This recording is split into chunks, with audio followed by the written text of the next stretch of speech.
Hello दोस्तों, welcome to channel और I am cure. आपका मेरे चैनल पर स्वागत है। विषय हिंदी अपठित गद्यांश कार्यपत्र 27। दिनांक है 10/9/2021, कक्षा 9th। ओके प्यारे बच्चों, हमारे आसपास या घर आंगन के पेड़ और पौधे से हमारी कई वस्तुएं, यादें और भावनाएं जुड़ी होती है। उस पेड़ पौधे के न रहने पर उनसे जुड़ी बहुत सी बातों को लोग याद करते हैं। इसी भाव को व्यक्त करती हुई इस कविता को पढ़ाएं और समझकर प्रश्नों के उत्तर दीजिए। तो यहाँ पे कुछ प्रश्न दिए गए हैं और यहाँ पे कविता के माध्यम से एक छोटा सा टॉपिक भी दिया गया, तो इसे पढ़ते हैं। ठीक है, पूरा रीड करते हैं। तो देखते हैं।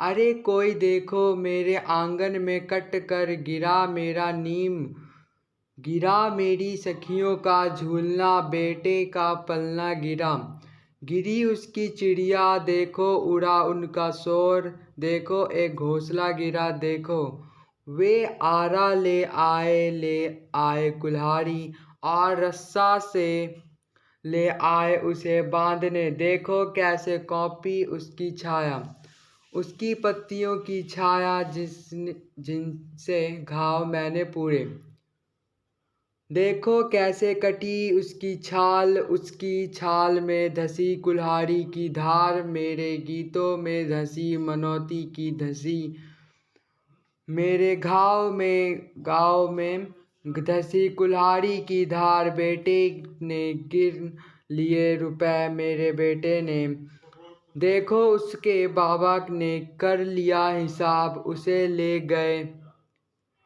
जैसे कोई ले जाए लावारिस लाश, घसीट कर ऐसे उसे ले गए आंगन की धूप छा, सुबह शाम चिड़ियों का शोर, ले गए ऋतुएं अब तक का संग साथ, सुख दुख सब जीवन ले गए। अब यहाँ पे प्रश्न दिए गए हैं, तो इसे सॉल्व करते हैं। ओके, तो सखी शब्द का अर्थ क्या होता है? ठीक है, तो यहाँ पे देखो कि ऑप्शन में 4 ऑप्शन दिए गए हैं आपको। ठीक है, तो इन्हीं में से कोई एक राइट करना है। तो सखी का क्या होता है? मित्र। ऑप्शन का राइट हो जाएगा। ओके, अब इसका सेकंड क्वेश्चन देख लेते हैं। तो सेकंड क्वेश्चन है कि निम्नलिखित शब्दों में से कौन सा पेड़ का पर्यायवाची नहीं है? तो कौन सा पर्यायवाची नहीं है?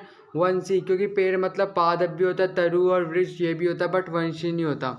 अब लॉन्ग क्वेश्चंस को हम नीचे देख लेते हैं यहाँ पे। तो प्रश्न नंबर 3 है, आंगन में कौन सा पेड़ कट कर गिरा? उत्तर है आंगन में नीम का पेड़ कट कर गिरा। प्रश्न नंबर 2 है, पेड़ के गिरने पर कवि ने क्या क्या गिरने या खत्म होने की बात की है, उसकी सूची बताइए। तो उत्तर है पेड़ के गिरने पर सखियों का झूला, बेटे का पालना, चिड़ियों का शोर, घोंसला गिरने और ख़त्म होने की बात की है। अब प्रश्न नंबर 5 है, ऐसा क्यों हुआ कि पेड़ और उसकी छाया डर से कांपने लगी? उत्तर है पेड़ को काटने के लिए जब कुल्हाड़ी और बांधने के लिए रस्सी लेकर आते हैं, तो इसे देखकर पेड़ और उसकी छाया दोनों डर से कांपने लगती है। अब प्रश्न नंबर 6 है, बेटे और बाबा ने पेड़ के साथ क्या किया? तो उत्तर है बाबा ने पेड़ बेचकर हिसाब कर लिया और बेटे ने रुपए गिनकर रख लिए जिसने पेड़ बेचा था। ओके, अब प्रश्न नंबर लास्ट 7 है, इस कविता के आधार पर विचार करके लिखिए कि घर आंगन से पेड़ के कट जाने पर जीवन से क्या क्या खत्म हो जाते हैं। तो उत्तर है घर आंगन से पेड़ काटने पर छाया, फल, पक्षियों के घोंसले, चिड़ियों का शोर, बच्चों का झूला सब खत्म हो जाता है। ठीक है, अब गतिविधि देख लेते हैं यहाँ से। तो यह गतिविधि है, अपने परिवार के लोगों से पेड़ से जुड़े खेलों, रीति रिवाजों और घटनाओं पर चर्चा कीजिए तथा पेड़ से जुड़े किसी एक खेल के बारे में लिखकर विद्यालय के व्हाट्सएप समूह पर साझा कीजिए। ठीक है, तो उत्तर है तो फर्स्ट पॉइंट है इसका झूला झूलना। गांव में पेड़ों की टहनियों पर डाला झूला जाता था और हम खूब झूलते थे। सावन के महीने में गांव की औरतें भी खूब झूलती थी। अब सेकंड पॉइंट है छुपन। छुपन छुपाई पेड़ों के पीछे छुपकर हम सब खेलते या खेला करते थे। तो ये थी हमारी आज की 9th क्लास की हिंदी की वर्कशीट जो कंप्लीट हो चुकी है। अगर आपको चैनल अच्छा लगा तो प्लीज़ इसे सब्सक्राइब करना ना भूलें।